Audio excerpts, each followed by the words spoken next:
பெருவிழாவை ஒட்டி பழமை வாய்ந்த வள்ளி தேவசேனா உடனுறை 33 அடி உயர சுப்பிரமணியர் கோவில் பால்குட திருவிழா நடைபெற்றது.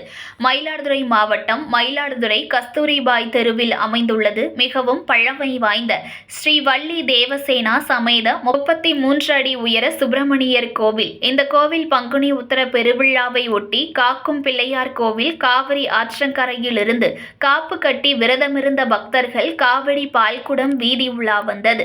மேளதாளம் முழங்க வந்த இந்த பால்குடம் காவடிக்கு வீடுகள் தோறும் பக்தர்கள் கற்பூர ஆரத்தி எடுத்து சுப்பிரமணியரை வழிபட்டனர். இந்த பால்குட திருவிழாவில் 100க்கும் மேற்பட்ட பக்தர்கள் பால்குடம் எடுத்து தங்கள் வேண்டுதலை நிறைவேற்றிக் கொண்டனர்.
செய்திகளை உடனுக்குடன் தெரிந்து கொள்ள லைக் பண்ணுங்க, ஷேர் பண்ணுங்க, சப்ஸ்கிரைப் பண்ணுங்க, மறக்காம கமெண்ட் பண்ணுங்க.